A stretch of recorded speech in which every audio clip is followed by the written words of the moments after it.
14. He currently resides in Burnie, Tasmania, Australia. Joining us now is our guest this hour, Lewis Pratt. And Lewis, welcome to the X Zone. Oh, thanks for having me on. How did you become interested in the paranormal, Lewis? Yeah, well, I think it's something that goes back to my childhood. So I've been interested in this stuff from an early age. I've read a lot of books or started reading books on unexplained phenomena. Sort of, I guess, fairly sort of ridiculous books on the Loch Ness monster and that kind of thing. Right. So I always had an interest in those sorts of topics.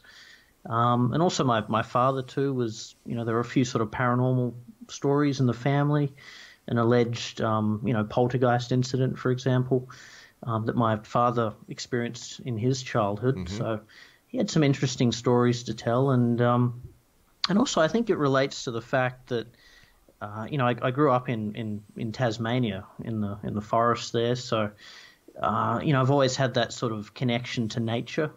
And I think that's, and that's sort of how I approach these sorts of topics. I mean, I don't believe in the supernatural. I believe in, unknown aspects of nature. So that's sort of how I approach these sorts of topics. I think that we're looking at things that only appear supernatural simply because we don't fully understand them yet.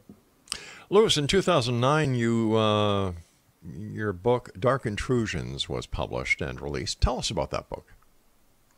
Yeah, right. Well, Dark Intrusions the topic is about sleep paralysis.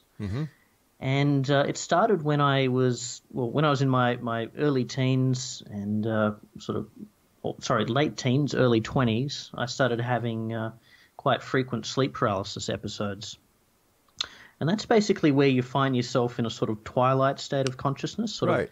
Half awake, half asleep. Isn't that what they call? Isn't that what they call the hypnagogic realm, or the old hag syndrome?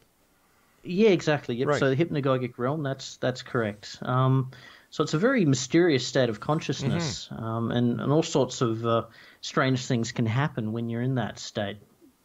So, of course, these experiences are, of course, interpreted as, hallucinations. Yes. So there can be sensations of touch and also voices, and also people can see, they might see something in